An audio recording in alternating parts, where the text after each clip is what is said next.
dalam naungan kasih.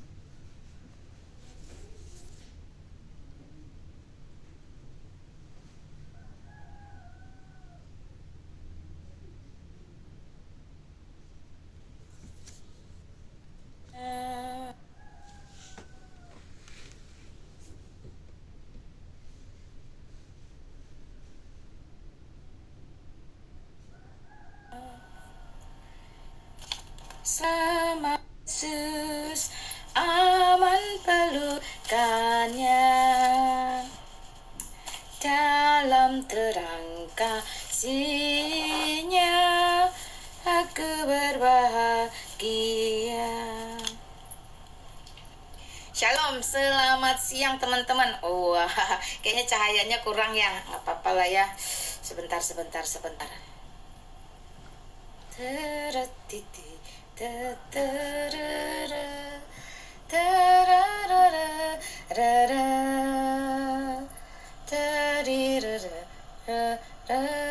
PRMM 6117. Gimana sih manggil namanya itu?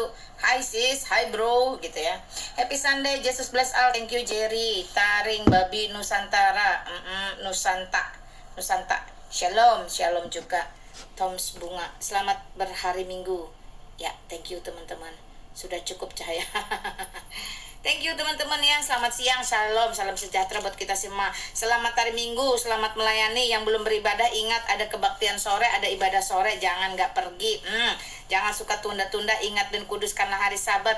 6 hari lamanya engkau bekerja, maka hari ke-7 harus beristirahat, berhenti dan menguduskannya.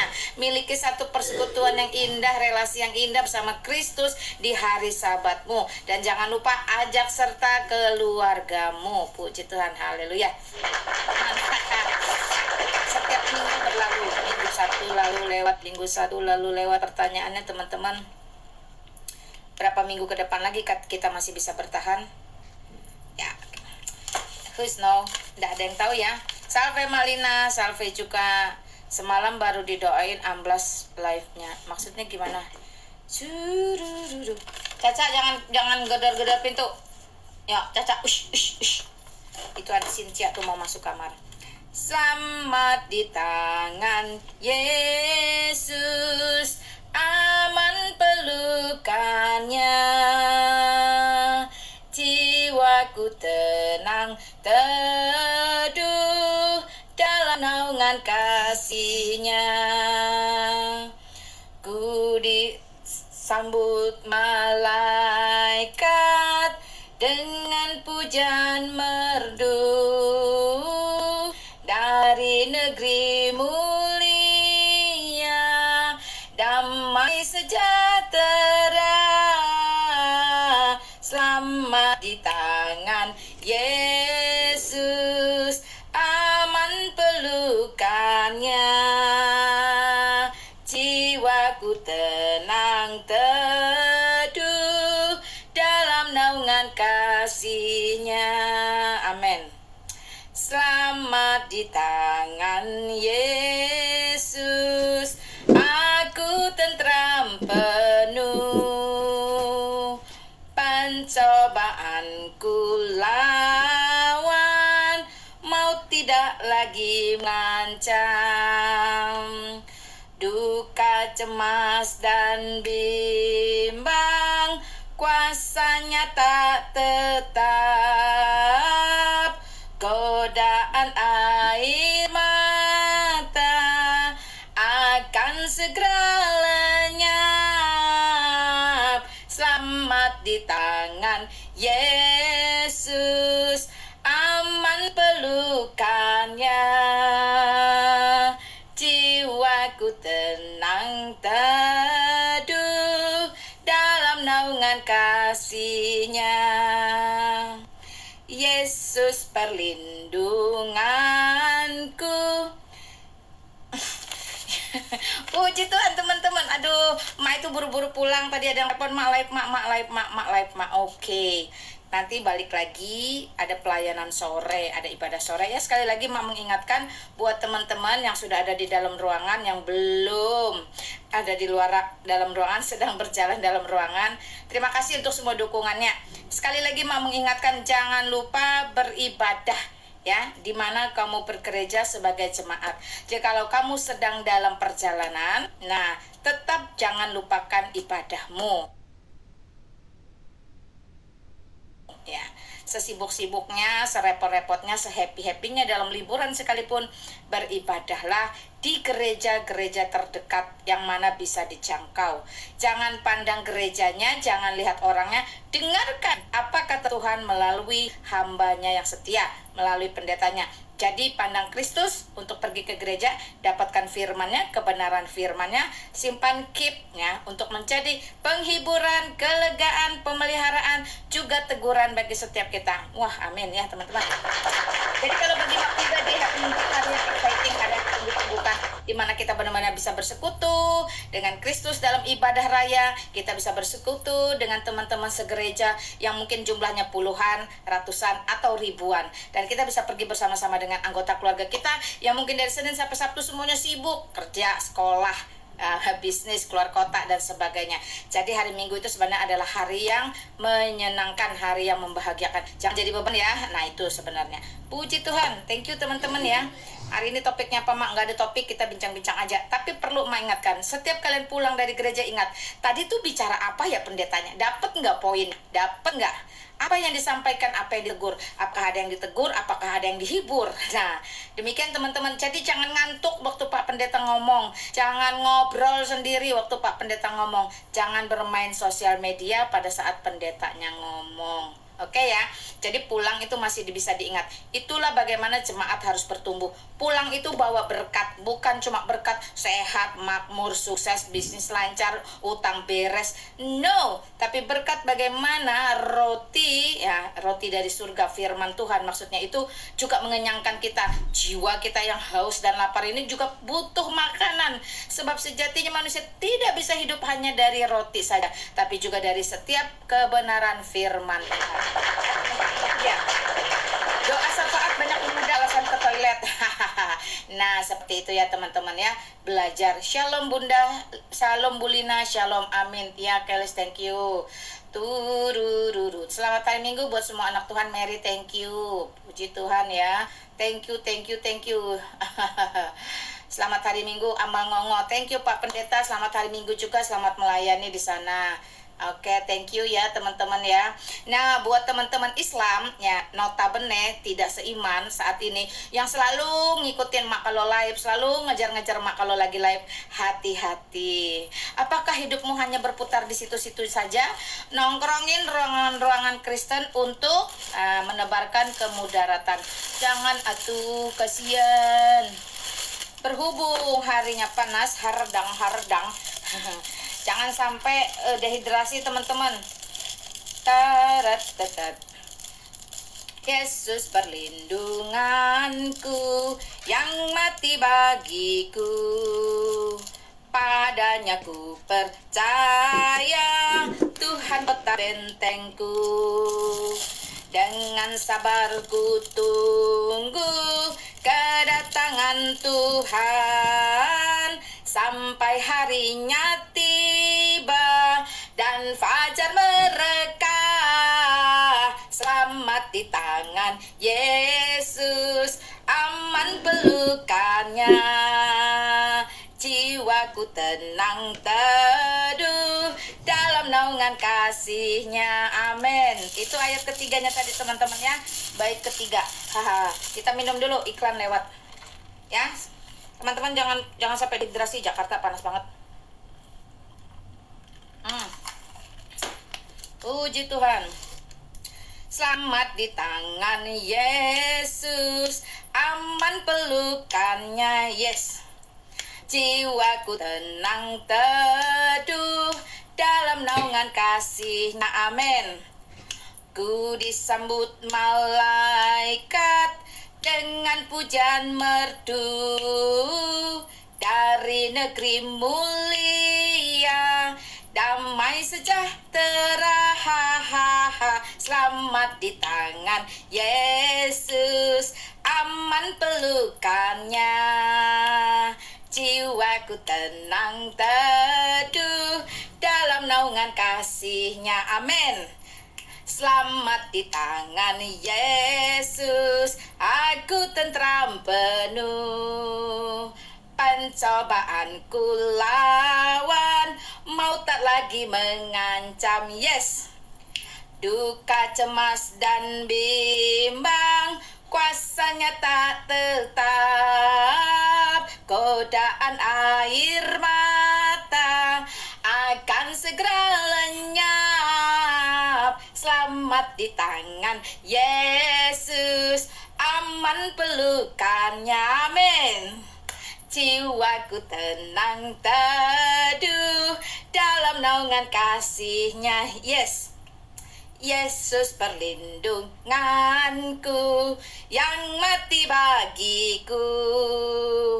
Padanya ku percaya, Tuhan kota bentengku, amin.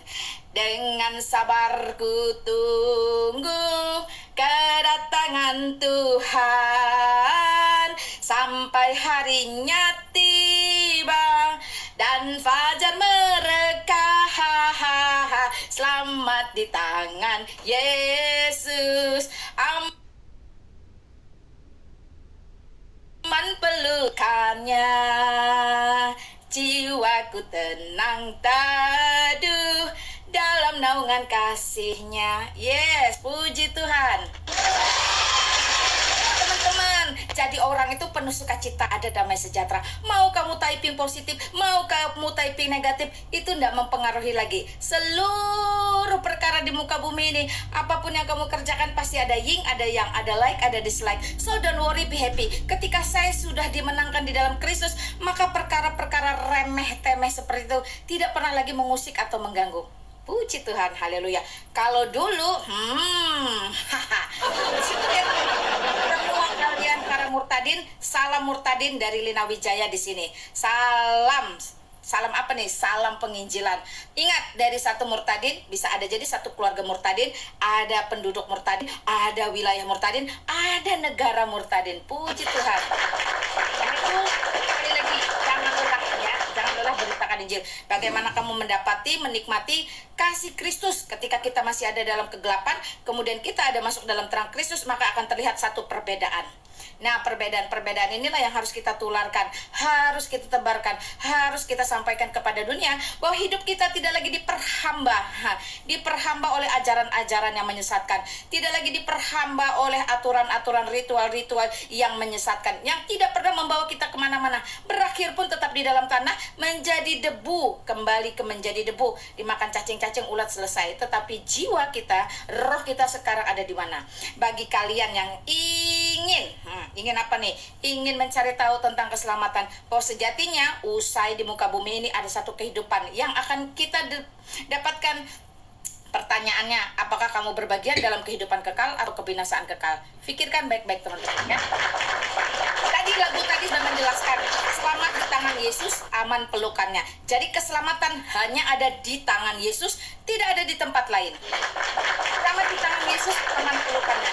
Jiwaku tenang teduh dalam anugerah kasih-Nya. Ku disambut malaikat dengan pujian merdu dari negeri mulia damai sejahtera. Selamat di tangan Yesus, aman pelukannya. Jiwaku tenang teduh dalam naungan kasih-Nya. Haleluya. Selamat di tangan Yesus, aman pelukannya. Dalam terang kasih-Nya, ku berbahagia. Ya teman-teman, di bawah teman-teman yang Islam, yang belum percaya Kristus, ndak usah buruk hari kalian, ndak usah memperburuk hari kalian yang sudah buruk. Jangan menambah kemudaratan yang sudah kalian bangun selama ini. Cukup stop sampai di situ ya. Oke. Kalau kalian mau tabayun aja dengan saya, dengan santun, dengan beradab, pasti saya ladeni kok. Cucu-cucu si Giono kejang-kejang di bawah host. Ya, seperti itulah ya. Tidak menjadi persoalan, karena hidup itu adalah pilihan teman-teman ya. Jikalau mereka sudah mendengar bahwa keselamatan tidak hanya ada di dalam Yesus Kristus, namun mereka mengeraskan hati, itu pun merupakan pilihan.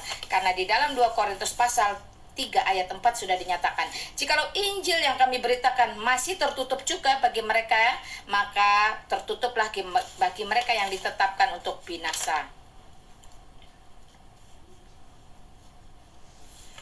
Ya Tuhan, bimbing aku di jalanku, supaya ku selalu bersamamu. Nah, itu lagunya bagus ya teman-teman ya.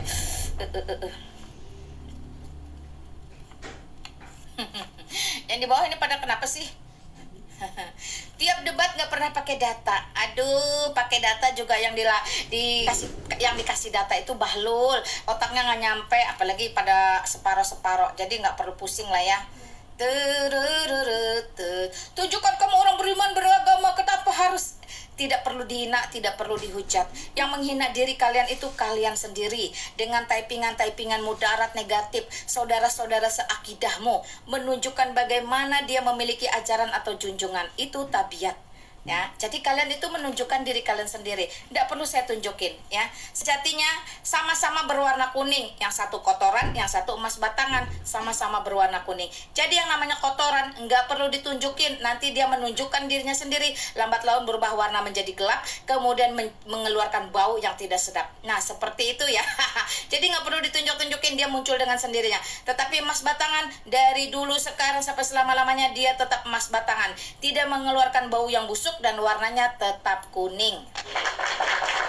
Itu analoginya teman-teman, sederhana aja.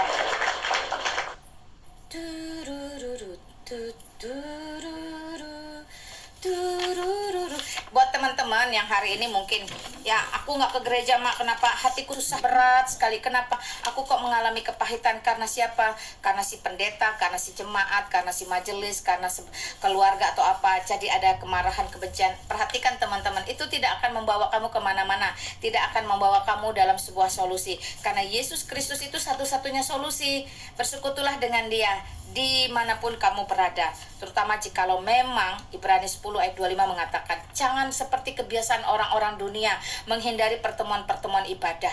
Nah, mulai dari situ saja supaya kepahitan itu bisa diurai. Semakin kamu menjauh darinya, maka kepahitan itu semakin menumpuk, karena sejatinya tidak akan pernah kamu dapatkan kelegaan, tidak pernah kamu dapatkan penghiburan dari kuasa-kuasa kegelapan. Hanya kuasa-kuasa kegelapanlah yang membuat kamu itu renggang, jauh, malas untuk bersekutu bersama saudara seiman, bahkan pergi ke rumah Tuhan. Perhatikan, waspadalah. Bila gelombang kehidupan, nih ada lagunya ya, judulnya Hitung Berkatmu. Hitung berkat satu persatu, dan lihatlah karya Tuhanmu. Hitung berkat satu persatu, hitung berkat yang melimpah padamu. Bila gelombang kehidupan menimpa, hati jadi takut dan putus asa. Jangan lupa berkat Tuhan hitunglah, pasti kau tercengang akan karyanya. Hitung berkat satu persatu, dan lihatlah karya Tuhanmu. Hitung berkat satu persatu, hitung berkat yang melimpah padamu. Adakah berat bebanmu menekan, dan salib yang kau pikul melelahkan? Hitung berkatnya, pastilah kau lega. Kau kan bergirang dan terus memujinya, amin. Hitung berkat satu persatu, dan lihatlah karya Tuhanmu.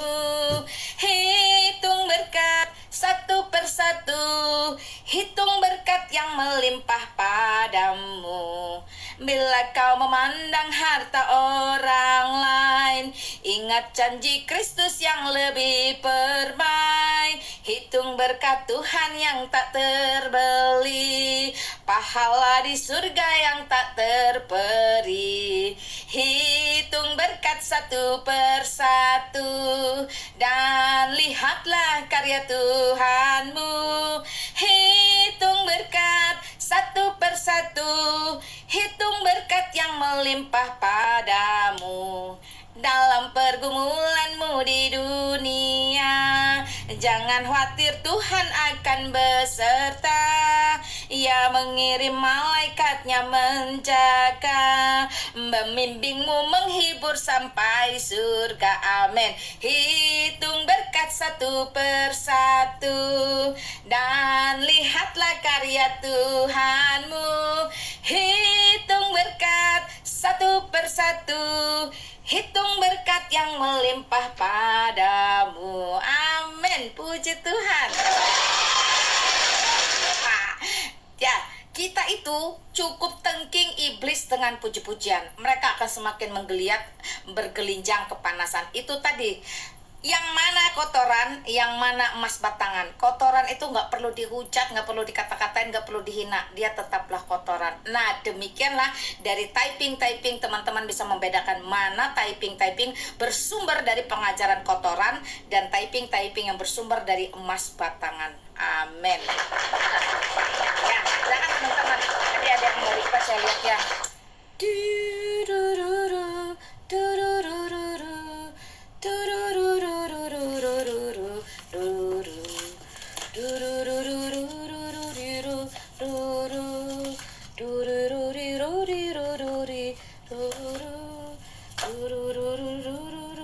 Mungkinkah rasio yang terbatas mengerti Allah yang tidak terbatas? Coba teman-teman mulai pikirkan pertanyaan ini. Mungkinkah rasiomu yang terbatas itu, akalmu itu terbatas, sederhana dan penuh dosa itu, bisa mengerti Allah yang supranatural, Allah yang metafisika, Allah yang tidak terbatas? Mungkin nggak? Mungkin nggak orang-orang yang mengaku agama paling berakal, pengajaran yang paling berakal itu bisa mengerti Allah yang melampaui akalnya itu sendiri? Pertanyaannya, bisa nggak? Coba pikir kira-kira bisa nggak ya? Nah, dari sini sebenarnya teman-teman sudah tahu, nggak perlu dijawab. Kalau Allah itu bisa kamu pikirkan penuh cukup seakal-akalmu saja, berarti Allahmu itu saupil doang, sacuil, muat seakalmu. Emang akalnya, otaknya manusia itu bobotnya berapa sih? Nggak sampai 2 kilo teman-teman. Ya seperti itu ya, kurang lebih ya. Jadi bagaimana mungkin otak yang saupil itu, akal yang secuil itu mampu berusaha mengerti Allah? Nggak usah repot-repot. Kamu perhatikan pasanganmu, anakmu, orang tuamu, saudaramu, atasanmu, tetanggamu, sahabatmu, orang terdekatmu. Kamu perhatikan, apakah kamu yakin kamu bisa mengerti dia sepenuh-penuhnya, secara utuh? Nah, jika yang setiap hari kamu jumpai, bahkan mungkin kamu tiduri saja tidak bisa kamu pahami, bagaimana mungkin engkau memahami Allah? Bagaimana mungkin engkau merasa paling mengerti dan paling mengetahui Allah? Orang atau pengajaran yang mengatakan jauh lebih mengenal Allah, mengerti Allah, bisa mempelajari Allah, sangat memahami Allah, Allah itu masuk akal, Allah itu sesuai rasio kami. Kalau Allah begini berarti Allah itu bukan Allah, karena akal kami hanya memikirkan Allah itu seperti ini. Itu adalah pengajaran yang sesat, yang tidak benar. Karena sejatinya Allah itu melampaui segala sesuatu di muka bumi, termasuk akalmu, rasiomu. Oke, mungkinkah rasio yang terbatas mengerti Allah yang tidak terbatas? Coba pikirkan teman-teman. Mungkin nggak? 1 tambah 1 sama dengan 2 itu ilmu pasti, matematika tentunya. Bahkan murid TK juga bisa menjawabnya. Yes apa yes? Yes dong. Tetapi bukan hal yang mudah untuk membuktikan 1 tambah 1 sama dengan 2.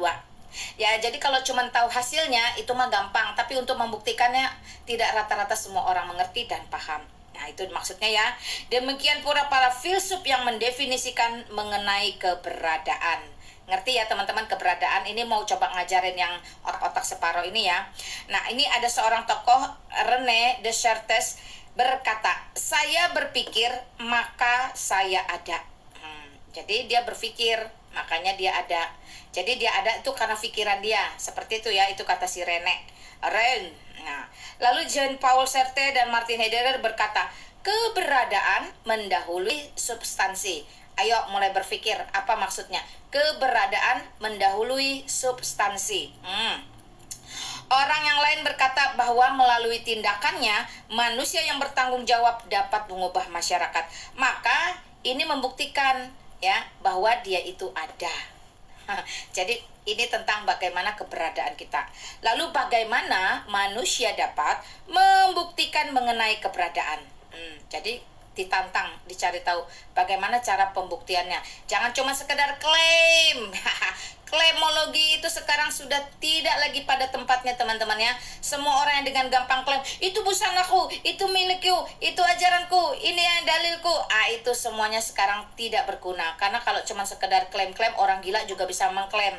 Ya, perhatikan. Lalu bagaimana manusia dapat membuktikan mengenai keberadaan? Sejak ribuan tahun lalu bahkan tidak ada seorang pun yang dapat menjelaskan hal ini dengan tepat. Teman-teman perhatikan baik-baik pertanyaannya tadi ya. Semoga siang ini teman-teman bisa berpikir apa yang dimaksud dengan keberadaan. Jadi jangan cuma sekedar klaim.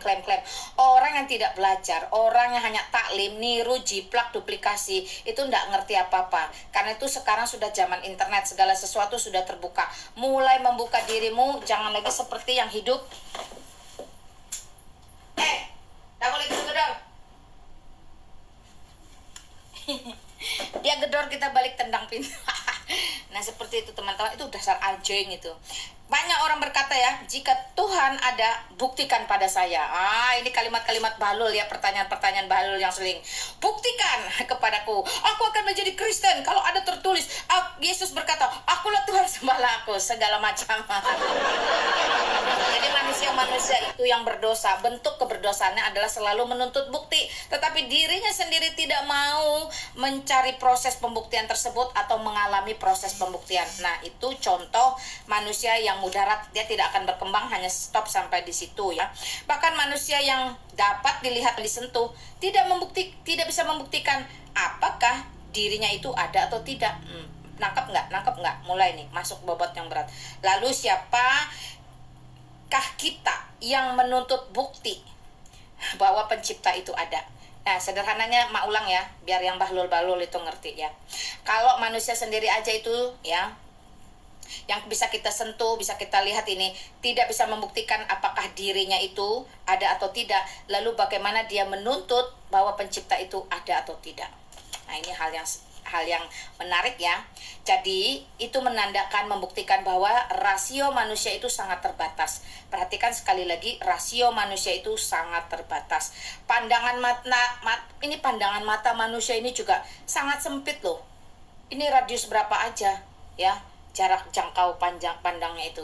Manusia itu hanya dapat membuktikan hal material yang diciptakan ya. Dia bisa buktikan nih kertas itu dibuat dari apa? Dari apa ya? Dari kayu. Oke, kalau nggak salah kayu ya, bubuk kayu kali kalau nggak salah sih, ingat mak. Terus kertas ini ditemukan tahun berapa? Nah untuk hal-hal yang diciptakan seperti itu, manusia bisa membuktikan why, karena dia yang bikin ya. Manusia itu serupa, seturut, segambar dengan Allah, memiliki daya cipta. Ketika Allah bisa menciptakan manusia, yaitu Adam, maka manusia pun bisa memiliki daya cipta. Handphone, internet ditemukan sama si Bill Gates 1974, kertas ditemukan, ya apalagi banyak teman-teman. Ini kacamata ditemukan. Ya, demikian. Jadi jika Tuhan dapat dibuktikan dengan bukti, bukankah ini berarti Tuhanmu itu lebih terbatas dari manusia ciptaannya? Nah, jadi jangan coba-coba ya mau membuktikan Tuhan itu ada atau tidak. Tidak perlu teman-teman ya. Itu artinya kalau sampai Tuhan bisa dibuktikan ada berdasarkan rasiomu, nampak sekali Tuhan itu adalah Tuhan buatanmu. Sama aja nih si handphone nih gimana bisa buktikan penciptanya itu ada? Kenapa? Karena handphone ini sendiri diciptakan oleh manusianya. Seperti itu teman-teman ya. Jadi perbedaan kualitatif antara pencipta dan ciptaan itu sangat jelas. Kualitas ya. Karena kadang saya kalau bicara sama teman-teman muslim itu banyak definisi kata yang mereka tidak paham. Kata cipta saja mereka tidak paham. Jadi bagi mereka hari ini, detik ini, kalau ada bayi lahir itu diciptakan. Nah, padahal cipta itu dari tidak ada menjadi ada. Jadi manusia ciptaan itu hanya Adam. Adam dari tidak ada menjadi ada. Dari tanah dia dibuat, kemudian menjadi manusia. Lalu dari Adam diambil seorang Hawa, dijadikan seorang wanita. Makanya disebut perempuan, artinya diambil dari laki-laki, ya seperti itu. Kemudian Adam dan perempuan ini, laki-laki dan perempuan ini, Adam dan Hawa ini diberkati Tuhan untuk bisa beranak cucu memenuhi bumi. Jadi memiliki organ reproduksi yang didesain Allah itu sedemikian rupa sejak semula. Itu sebab tidak ada lagi manusia ciptaan-ciptaan, yang ada manusia-manusia itu adalah dilahirkan. Sebab sudah ada Adam dan Hawa, sudah ada Adam dicipta permulaan, lalu ada Hawa diambil dari Adam, lalu kemudian keturunan reproduksi berdasarkan organ yang diciptakan. Maka hari ini hanya manusia-manusia tolol yang mengatakan, kamu baru dilahirkan berarti kamu baru diciptakan. Tidak. Karena apa? Karena dia sudah ada papa mama yang mengolahnya dari ovum, sel telur, dan sperma. Nah itu teman-teman, itu kesalahpahaman teman-teman yang selalu bertanya ciptaan. Yang diciptakan manusia itu cuma satu, hanya Adam. Sampai situ ya teman-teman harusnya paham. Jadi Tuhan menciptakan materi, tetapi Tuhan bukan materi. Itu sebenarnya sederhana ya. Kalau sampai mengatakan, oh Tuhanku batu, oh Tuhanku kayu, itu Tuhanmu diciptakan berarti ya. Jika Tuhan bukan materi, maka Tuhan tidak dapat dilihat. Hanya karena kita tidak dapat melihat Tuhan, jangan mengeraskan hati berkata, oh tidak ada Tuhan. Nah, kita mulai dulu ya. Banyak hal yang tidak dapat dilihat manusia, misalnya waktu, ketulusan, keadilan, demokrasi, dan sebagainya. Itu adalah hal-hal yang tidak bisa kamu lihat, tapi bisa terjadi, terwujud nyata dalam kehidupanmu. Lalu, apakah itu bisa dikatakan tidak ada? Tentu tidak. Dia benar-benar ada. Keadilan itu ada, tapi apa wujud bentuknya keadilan? Nothing, nggak ada ya. Nah, tapi prosesnya, pelaksanaannya, hasilnya dari sebuah keadilan itu ada. Lalu apakah kita dapat berkata bahwa kalau tidak terlihat itu menjadi tidak ada? Tubuh kita saja telah cukup untuk menyatakan keberadaan Tuhan. Iya, nggak usah muluk-muluk jauh-jauh cari Tuhan kemana. Ini untuk para ateis yang tidak mengakui adanya Tuhan. Tanya dirimu, kamu muncul dari mana? Aku muncul dari papa mama. Papa mamamu muncul dari mana? Dari papa mama. Papa mamamu datang dari mana? Dari papa mama. Papa mama mu muncul dari mana? Dari papa mama dan seterusnya. Ujungnya papa mama paling ujung itu asalnya dari mana? Nah, inilah para ateis yang tidak bisa menjelaskan. Toh endingnya, ujungnya pun itu tentu pasti ada yang menciptakannya. Itu sebab ya, ateis yang tidak mengakui adanya Tuhan akan bentur sampai di situ. Ya, thank you teman-teman ya. Dari situ kita bisa melihat semua penempatan anggota tubuh kita, semua fungsi organ tubuh, dan semua fungsi pembuluh darah yang halus dalam tubuh kita. Nah, itu semuanya adalah miracle, keajaiban. Itulah karya Tuhan. Itu dari situ aja lihat Tuhan, gak usah jauh-jauh ya.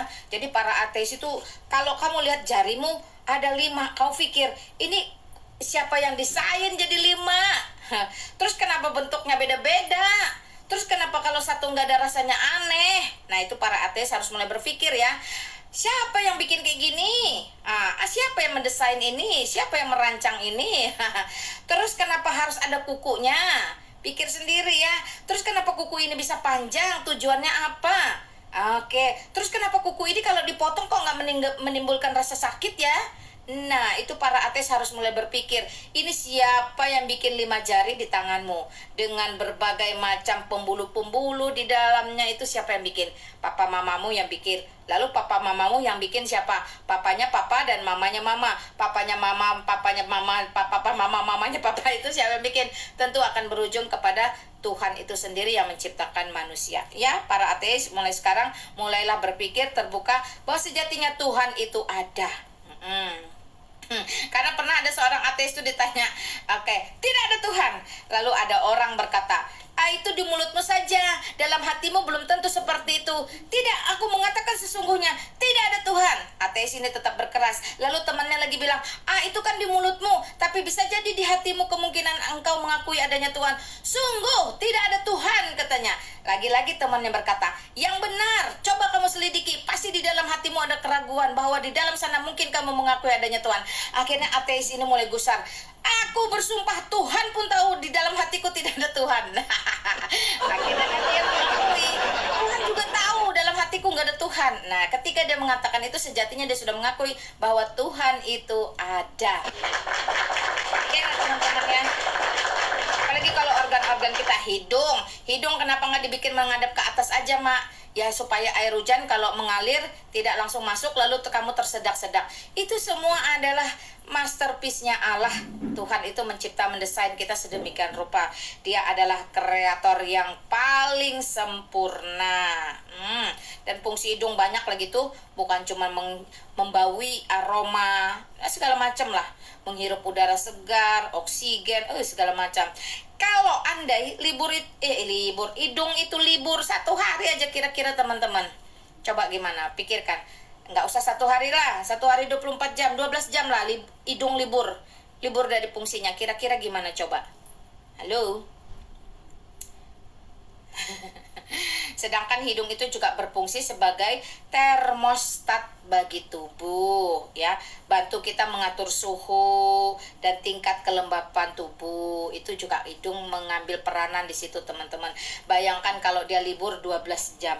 Nah, jadi contoh kita dapat beradaptasi di padang gurun yang kering, panas, tempat bersalju, dingin. Nah, itu hidung membuat paru-paru tetap hangat sehingga tidak menjadi terlalu panas atau terlalu dingin dalam kondisi yang ekstrim.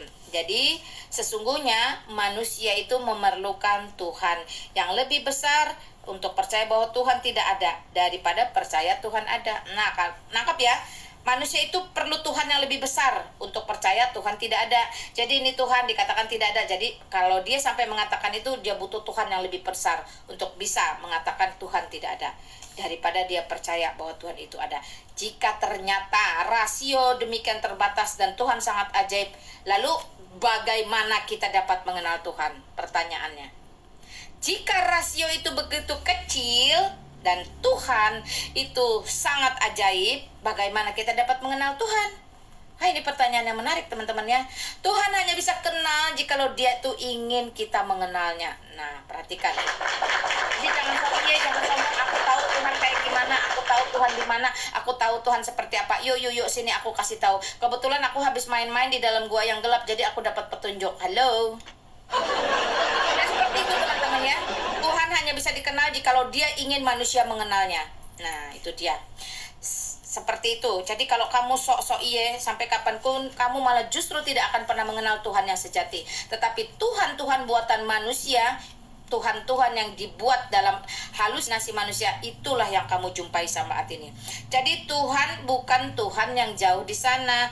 Tuhan itu sebenarnya mengasihi kita. Lalu maka ia berinisiatif untuk apa? Wah, Allah bisa berinisiatif. Tuhan punya inisiatif. Ya iyalah.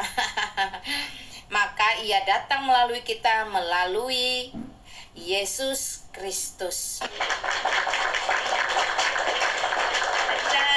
Tuhan, kau sungguh heran. Nah, itu ya, ada lagunya ya, teman-teman. Yesus itu adalah Allah yang nuzul ke dunia. Yesus itu adalah firman Allah yang nuzul ke dunia. Yesus itu adalah pikirannya Allah yang inkarnasi ke dunia. Menjadi apa? Menjadi manusia.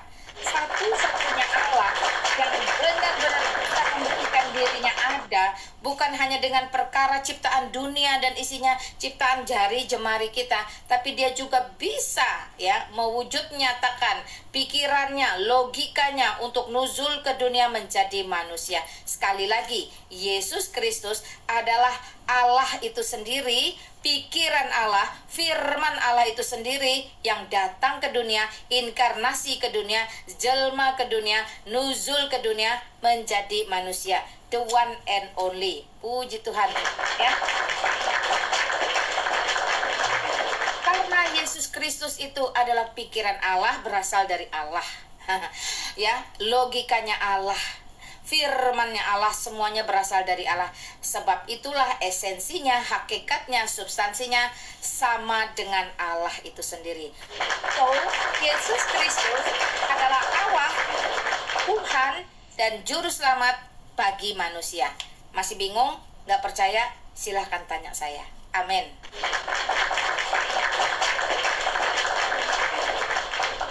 Yesus berinkarnasi menjadi manusia sehingga melalui dirinya manusia dapat mengalami semua perbuatan Tuhan yang besar dan ajaib. Perhatikan, Yesus Kristus itu satu-satunya perantara Allah dengan manusia dan perantara manusia dengan Allah secara real, bukan hoax, bukan fake ya, bukan walah-walam, bukan insya Allah, bukan mudah-mudahan, bukan kira-kira, bukan andai, tetapi itu secara real. Yesus Kristus ketika dia ada di muka bumi, sebagaimana dia ada, firman Allah yang menjadi manusia, maka dia menjadi perantara antara Allah dengan manusia dan manusia kepada Allah. Nah, itu benar-benar bisa dinyatakan ya. Jadi melalui diri Yesus Kristus, manusia dapat mengalami semua perbuatan Allah yang besar dan ajaib, di mana Allah yang mulia, kekal dan maha kuasa bisa dinyatakan di dalam manusia Yesus Kristus. Manusia tidak perlu berusaha untuk membuktikan Tuhan. Yang diperlukan, perhatikan, manusia nggak perlu repot-repot berusaha untuk membuktikan Tuhan. Manusia sekali lagi tidak perlu repot-repot untuk membuktikan Tuhan ada. Tuhan sudah datang menyatakan dirinya. Tuhan hanya bisa kamu kenal ketika dia itu berkenan untuk dikenal. Tuhan hanya bisa kamu ketahui jikalau dia sendiri yang mau datang untuk diketahui. Itulah ketika Yesus Kristus, firman Allah yang hidup, pikiran Allah, logika Allah, esensi, substansi, hakikatnya dari Allah itu sendiri, nuzul ke dunia menjadi manusia, maka kita bisa melihat Allah yang sesungguhnya, Allah yang benar, Allah yang penuh kemuliaan, penuh kekuasaan, Allah yang penuh kesucian, kekudusan, besar dan ajaib, itu hanya ada di dalam Yesus Kristus. Jadi kita nggak perlu repot-repot berusaha, aku mesti bakar-bakar ini dulu, aku mesti cium-cium ini dulu untuk membuktikan Tuhan itu ada. No, tidak perlu ya, tidak perlu. Yang diperlukan hanya menerima Yesus Kristus sebagai Tuhan ya, satu-satunya juru selamat di dalam hatimu, dan taat, dan Tuhan akan menyatakan semuanya kepadamu. Perhatikan, satu-satunya yang perlu kamu lakukan sekarang adalah menerima dan percaya bahwa Yesus Kristus itu satu-satunya Tuhan dan juru selamat di dalam hidupmu secara pribadi. Maka dia akan menyatakan semuanya kepadamu. Semua selubung akan disingkapkan, semua selaput yang menutupi mata dan pikiran dan rasiomu akan dibukakan. Karena rasiomu itu terbatas. Kamu tidak akan pernah bisa mengenal Allah, mencari Allah, menemui Allah, kecuali Allah itu sendiri yang mau datang cari kamu, temui kamu. Sehingga dia utus anaknya, dia kirim firmannya, logikanya, pikirannya untuk boleh menjadi manusia di muka bumi. Satu-satunya yang kamu lakukan bukan mencari bukti bahwa Tuhan itu ada. Yang perlu kamu lakukan hanya menerima dan percaya bahwa ya, Yesus Kristus itu adalah Allah, Tuhan dan Juru Selamat manusia. Selesai sampai di situ teman-teman. Nah, jadi ya, iman itu adalah dasar dari segala sesuatu yang kita harapkan dan bukti dari segala sesuatu yang tidak kita lihat. Mulai sekarang letakkan imanmu, percayamu, kasihmu, pengharapanmu hanya kepada satu-satunya Allah yang benar, Allah yang bisa membuktikan eksistensinya, Allah yang bisa mewujud nyatakan dirinya, Allah yang bisa dikenal oleh manusia secara real, yaitu Yesus Kristus yang pernah ada di muka bumi ini 2000 tahun yang lalu, yang sampai sekarang tanpa dikenal, tanpa pernah dilihat oleh seorang Lina Wijaya pun tetap dipuji, disembah. Amin. Sekali lagi ya, Ibrani pasal 11 ayat 1 teman-teman mengatakan, iman adalah dasar dari segala sesuatu yang kita harapkan dan bukti dari segala sesuatu yang tidak kita lihat. Haleluya. Wah, teman-teman di bawah makin bergelora. Hitung berkat satu persatu dan lihatlah karya Tuhanmu. Hitung berkat satu persatu, hitung berkat yang melimpah padamu. Nah, versi ini kamu bisa ada di ruangan saya itu dekat loh. Ya, puji Tuhan teman-teman. Thank you. Yang di bawah jangan gaduh-gaduh. Jangan gaduh-gaduh, terutama teman-teman yang lain. Kalau kalian itu memang merasa sudah beres, selesai keselamatannya, yakin pasti masuk surga. Ayo dong buka kelas sendiri. Buka ruangan sendiri. Talking gabut di sana sendiri. Ya, silahkan. Nah, jadi syirik itu tanda tak mampu. Tapi saya sudah dilatih untuk mengusir iblis dengan puji-pujian.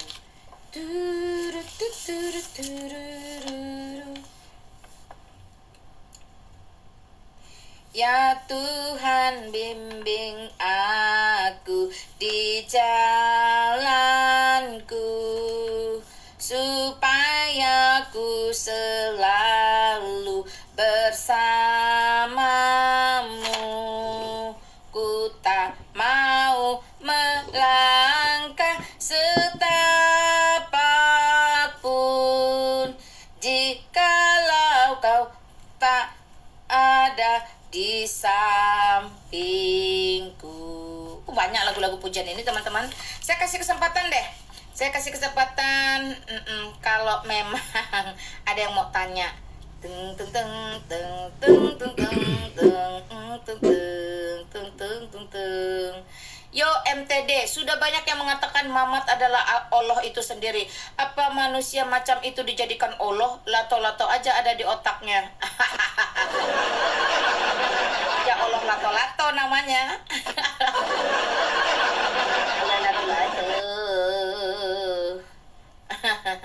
Yul, Allah Islam itu jat padat, jat cair atau jat Allah yang Kristen itu roh. Jangan samakan kadrun, tepat sekali ya. Ada lagi orang bodoh nih ngomong, Allah jangan diambil, Allah punya Islam bu. Kadrun, kasih tahu ya, saya tuh kasihan sebenarnya sama kalian. Kenapa ndak mau belajar gitu ya? Punya kuota itu belajar, buka internet. Jangan punya kuota cuma dipakai untuk nonton Blue, mempersiapkan surga. Belajar. Keislaman itu muncul tahun berapa di muka bumi ini? Jadi sebelum Islam itu muncul ya, Tuhan, Allah, kerudung itu semuanya milik orang-orang terdahulu yang kalian jiplak, kalian pakai. Tetapi orang-orang yang kalian jiplak, yang kalian pakai itu tidak pernah ribut, tidak pernah klaim. Lucunya kenapa kalian yang jadi ngamuk-ngamuk? Bertobatlah, mengapa harus binasa? Ya, jangan diambil. Aduh, nanti saya ajarin lagi tentang bahasa ya. Bahasa itu universal bro. Bahasa itu universal bro. Bahasa itu universal bro. 3 kali saya kasih tahu. Jadi bahasa itu bukan produk agama bro ya. Nih, bukan produk agama bro. Ya, bahasa itu identitas sebuah negara bro. Jadi bukan identitas agama bro. Barusan tadi saya bilang stop klemologi bro. Sampai kusut lidah saya nih nasehatin si bro yang gak ngerti-ngerti tentang bahasa bro. Bahasa bro.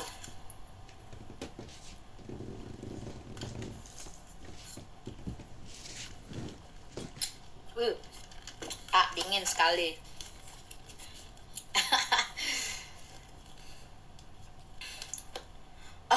Si Mama Comel, hati-hati gunakan Allah bro. Allah itu Allah. Allah kenapa Allah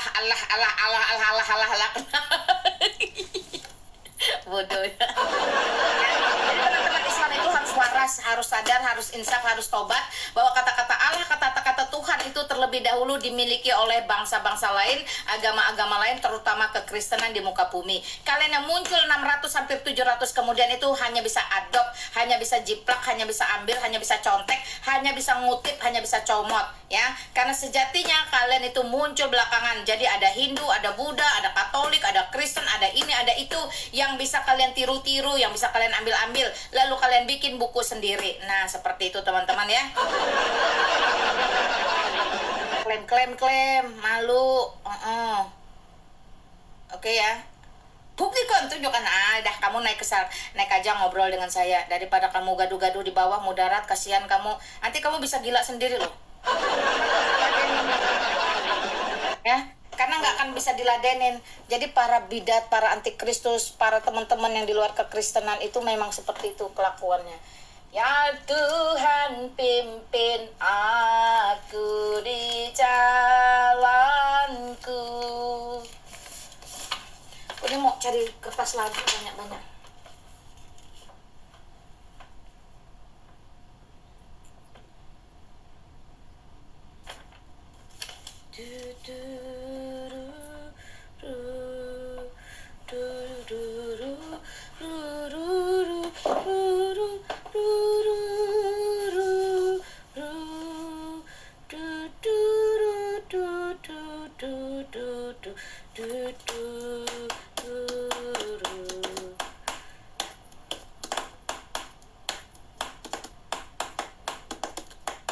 sehingga ku selalu bersamamu. Apa itu Sri Gantini? Ngomong apa kamu? Halo. Ya. Nah, buat teman-teman muslim sekali lagi yang ada di bawah, stop bermudarat ria. Ndak bermanfaat, ndak ada manfaatnya. Sama sekali tak ada manfaatnya, ya. Ya. Jadi sejarah itu tidak bisa dikelabui, sejarah itu tidak bisa dihilangkan. Sedangkan sebuah narasi, sebuah buku, sebuah kitab, sebuah cerita tanpa histori itu fiksi. Silahkan cari teman-temannya, terus kalian buktikan dalam sejarah apakah itu ada ataukah itu hanya hoax semata. Dari situ teman-teman bisa belajar. Ya, tapi tadi saya sudah bacakan, ceritakan, sampaikan tentang rasio. Nah, rasio itu tidak lebih besar dari Allah itu sendiri. Jadi kalau Allah itu masuk dalam rasiomu, maka Allah itu lebih kecil dari rasiomu. Allah itu sangat-sangat kecil. Oke ya, silakan teman-teman mau bertanya, monggo silakan.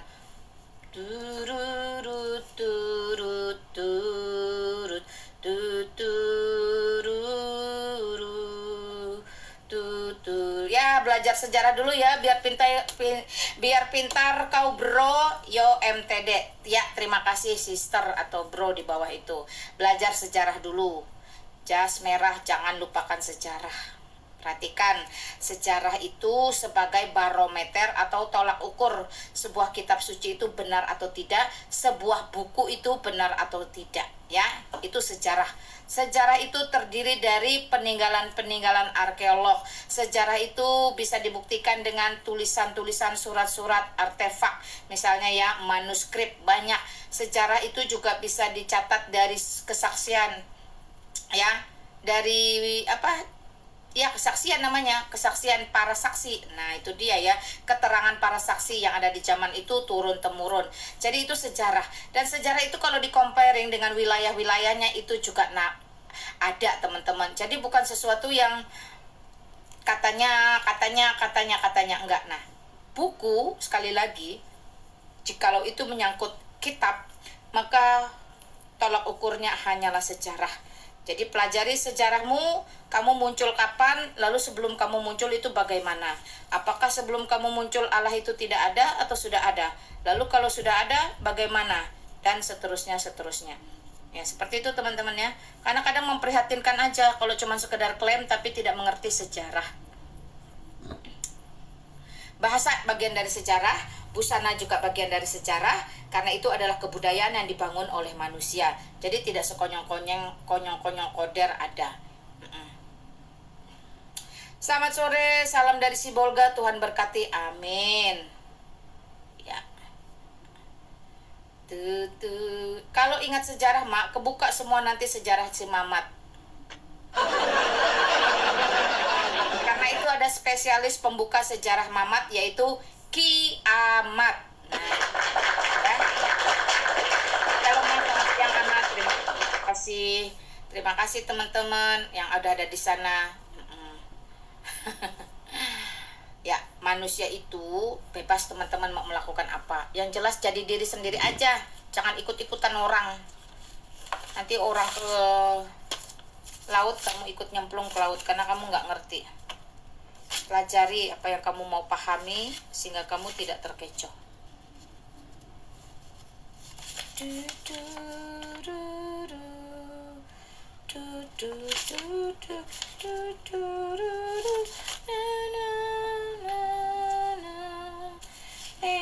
Dari kemarin masih banyak yang bertanya tentang nabi palsu. Udah diulang-ulang ya untuk nabi palsu.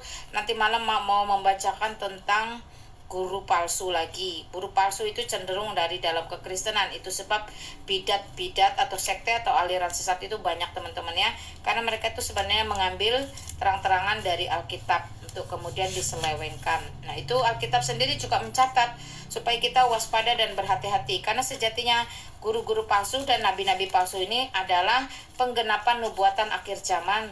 Ya, itu jadi nggak bisa dielakkan teman-teman ya. Itu tidak bisa dielakkan. Dia tetap akan terjadi. Nah, mungkin pertanyaan bagi teman-teman hari ini itu setelah tadi saya Ntar dulu.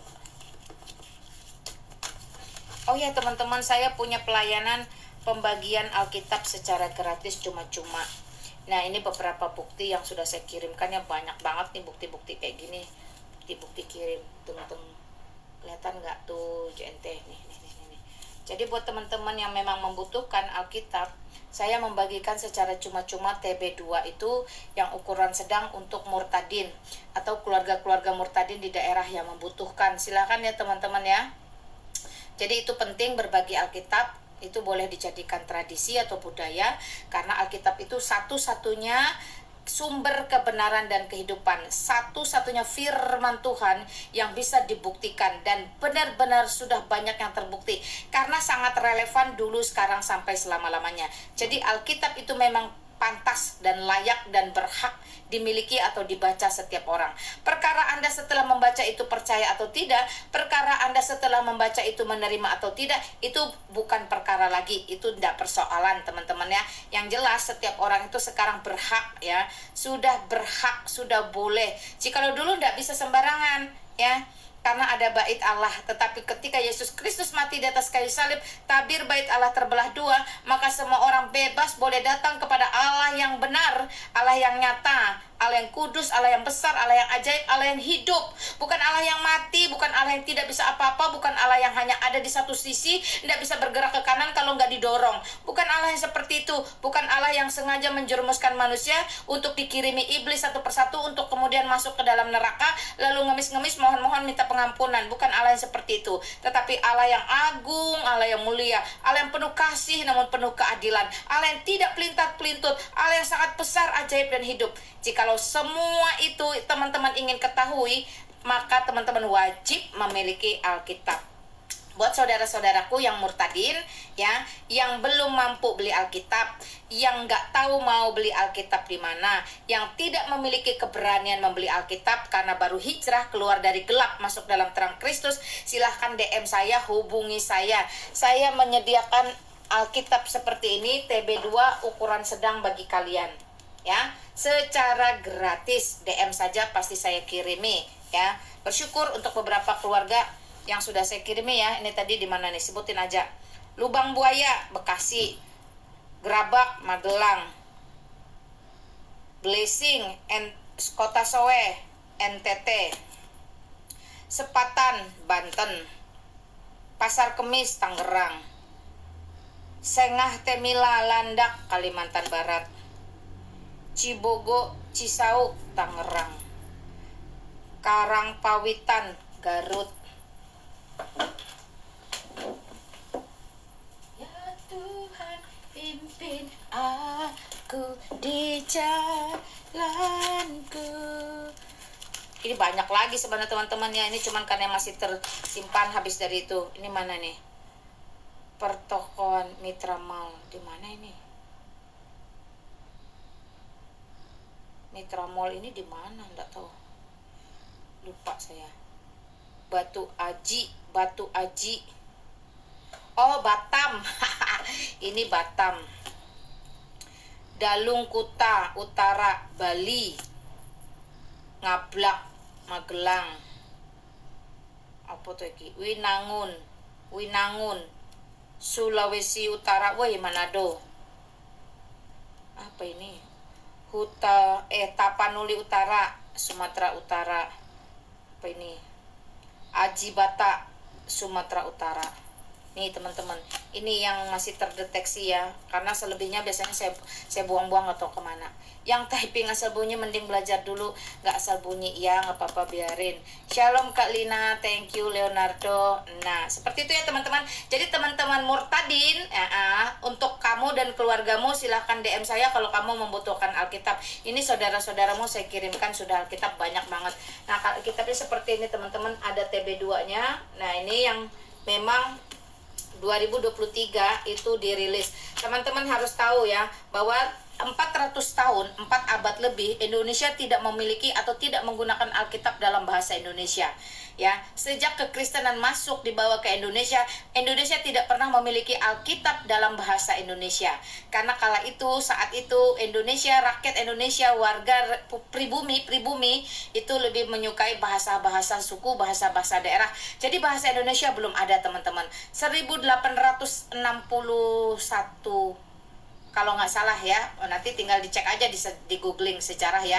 Itu pertama kali Kristen masuk ke dalam Indonesia ya, dibawa oleh bangsa-bangsa Eropa dari situ. Kalau nggak salah Portugis ya, Portugis apa Portugal, lupa deng. Nah itu tidak ada menggunakan bahasa Indonesia ya. Kita belum memiliki bahasa Indonesia. Bangsa Indonesia itu bahkan belum diakui karena belum merdeka. Jadi teman-teman, itu pentingnya belajar sejarah supaya tidak terlalu goblok. Jadi apa yang dikatakan orang dalam kajian taklim itu ditelan bulat-bulat. Jangan, teman-teman harus cari lagi kebenarannya dalam sejarah. Ingat, satu kali, barometer tolak ukur sebuah kebenaran cerita, narasi, atau kitab suci adalah sejarah. Bukan katanya, bin katanya, bukan. Kali lagi cek sejarah.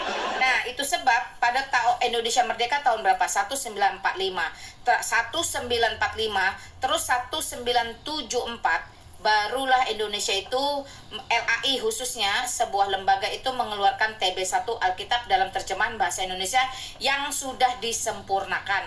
Jadi sebelum itu bahasa Indonesia sebelum itu Alkitab menggunakan bahasa apa? Menggunakan bahasa Melayu. Nah, teman-teman harus tahu. Jadi penerjemahannya dalam bahasa Melayu, dan itu pun SDM-nya masih dibantu oleh teman-teman Islam. Nah, jadi kalau di sana ada pemasukan, ada masuk atau tersisipi kalimat-kalimat seperti Isa, seperti Ka'bah ya, kalau nggak salah di Alkitab tahun berapa itu ada. Nah itu 1912 kalau nggak salah ya teman-teman. Itu tidak menjadi persoalan karena itu hanyalah terjemahan bahasa. Namun sejak 1974 LAI sudah mengeluarkan, 50 tahun kemudian LAI mengeluarkan yang kedua. Makanya ditulis TB2. Jadi ada TB1, ada TB2.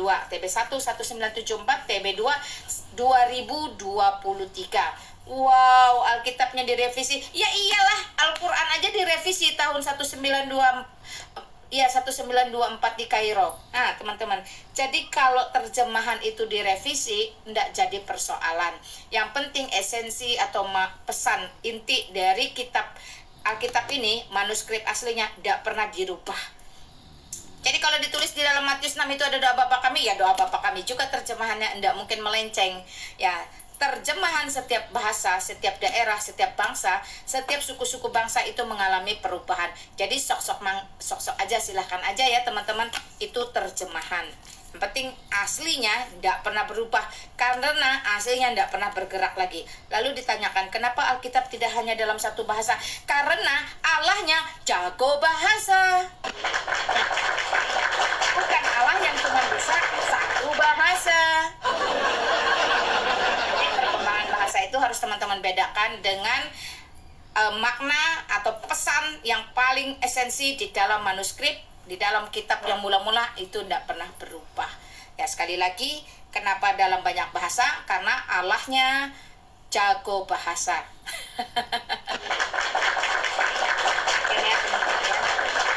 Bahasa itu berkembang karena bahasa itu bagian dari budaya, teman-teman ya. Jadi jangan terlalu bahlul. Belajar benar-benar belajar cerdas. Jangan berpikir terlalu sempit menggunakan kacamata kuda. Tapi kata ustadzku begini, ya berarti ustadzmu yang nggak belajar. Itu ya, suruh ustadz yang belajar ya di sini kerja kelompok sama emak di sini. Seperti itu. Ya, jadi jangan persoalkan bahasa. Nah, di dalam bahasa Indonesia sendiri, setelah terjemahan bahasa Melayu tidak dipergunakan lagi, menggunakan bahasa Indonesia yang sudah disempurnakan, tidak ada lagi cucu itu menjadi cowe, cucu, tidak ada. Itu pun, oh bukan gitu, tulisannya TJOE. Nah, itu nggak ada lagi cucu ya. Tetapi sekarang sudah bahasa Indonesia yang disempurnakan. Bahasa Indonesia pun akhirnya memiliki unsur-unsur kata-kata serapan. Perhatikan, kata-kata serapan ini diambil dari bahasa Melayu, ada, diambil dari bahasa Arab, ada, diambil dari bahasa Inggris ada, diambil dari bahasa Belanda ada, diambil dari bahasa Sanskerta ada, dan bahasa-bahasa yang lain. Nah, kata-kata serapan yang diambil dari bahasa-bahasa yang di luar tadi itu, ketika dia udah menjadi milik bahasa Indonesia, ada di dalam KBBI Indonesia, maka setiap warga negara Republik Indonesia berhak menggunakannya, termasuk kata-kata Allah, kata-kata sodakoh, sedekah, ya seperti itu ya teman-teman. Itu banyak banget banyak banget ya kata-kata serapan itu. Jadi mangga-mangga aja, pakai-pakai aja, silahkan aja ya, don't worry, be happy, seperti itu teman-teman.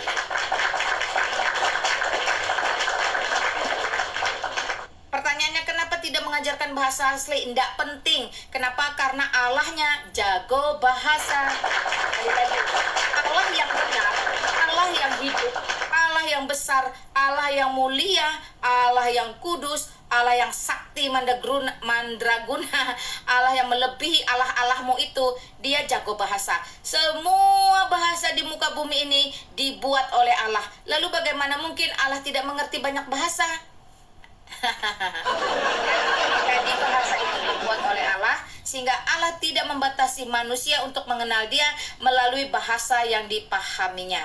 Allah buatan manusia, Allah yang membatasi manusia mengenal dirinya dengan satu bahasa. Perhatikan, Allah yang benar, Allah yang kekal, Allah yang besar, Allah yang ajaib menciptakan bahasa, ya, mengizinkan seluruh umat manusia mengenal dia dengan bahasa yang berbeda. Tetapi Allah buatan manusia, Allah yang hanya paham satu bahasa, Allah yang membatasi manusia mengerti dia dengan bahasa tertentu, itu adalah Allah yang sesat, Allah yang tidak benar. Karena sejatinya Allah Maha Kuasa, bukan? Kalau Allah Maha Kuasa kok dibatasi dengan bahasa? Jadi Allah yang Maha Kuasa itu tidak dibatasi oleh bahasa, tidak dibatasi oleh ruang. Jadi kalau menghadap Allah 360 derajat boleh teman-teman. Jangan takut kalau panah mau mencong-mencong terus kamu masuk neraka. Tidak ada seperti itu. Tidak dibatasi bahasa, tidak dibatasi ruang, tidak dibatasi waktu. Satu hari itu 24 jam. Setiap detik kamu boleh berdoa datang kepada Allah dalam roh dan kebenaran. Karena Allah yang sejati tidak dibatasi oleh apapun. Sebab Allah yang sejati justru melampaui apapun.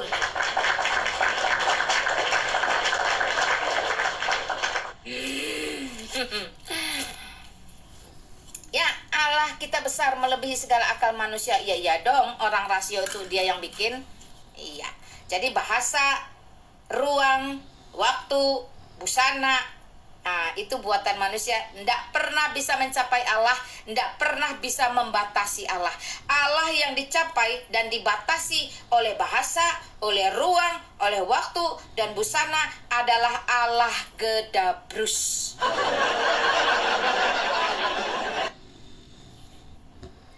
Hati-hati ya yang nyembah Allah Gedabrus. Carilah Allah yang benar, Allah yang penuh kasih, Allah yang penuh keadilan. Allah Kristen Maha Tahu. Ya, thank you teman-teman ya. Jangan gaduh-gaduh. Yang mau ngobrol saya kasih kesempatan lah.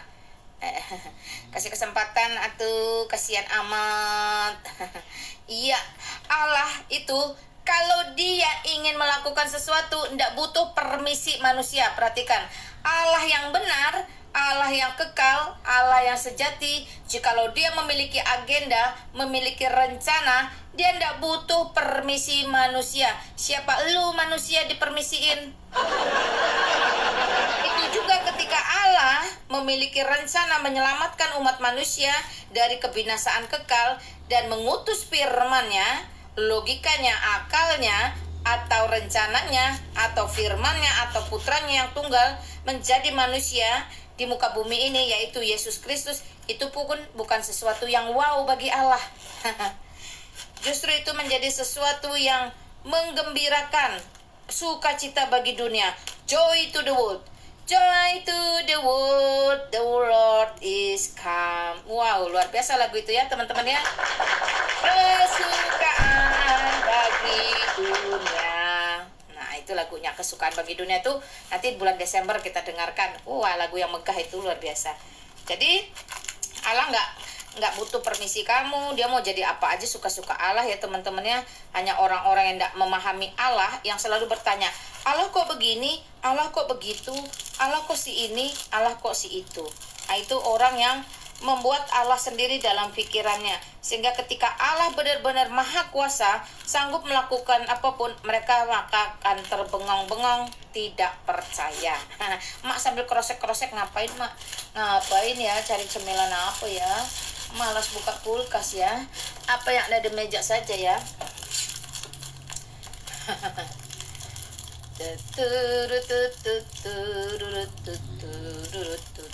Ya, para bidat, para antikristus, mulai kepanasan, mulai ngamuk di ruangan saya. Buka ruangan sana sendiri, pergi sana.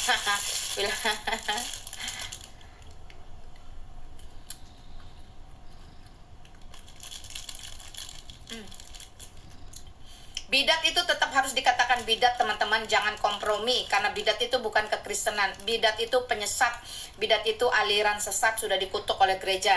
Jadi kita jangan malu, jangan sungkan, jangan takut mengatakan bidat ya, karena itu orang Kristen tidak perlu menjadi munafik, menjadi berpura-pura. Karena satu marga jangan katakan bidat, oh karena sama-sama satu sekolah jangan katakan bidat, oh karena tinggal se-RT jangan katakan bidat, oh satu mobil jangan katakan bidat. Tidak seperti itu, bidat is bidat, supaya orang tahu dan tidak terkecoh dengan pengajaran-pengajaran si sesat bidat. Nah, demikian teman-teman. Jadi kalau teman-teman memilih menjadi orang yang abu-abu, nanti teman-teman juga akan ditolak. Karena Alkitab mencatat, kalau kamu suam-suam akan kumuntahkan. Lebih baik kamu panas kalian, berani mengatakan bidat jikalau memang bidat. Nah, atau kamu dingin sekalian, tidak percaya sama sekali. Barangkali ada kemurahan Tuhan jatuh padamu, daripada kamu blunder abu-abu.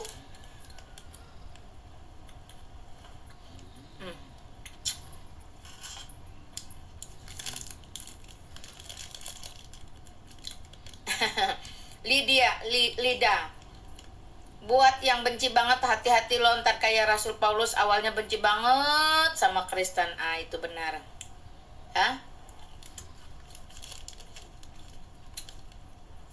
Nah, selamat ngemil teman-teman. Makanya jadi orang itu yang merdeka ya.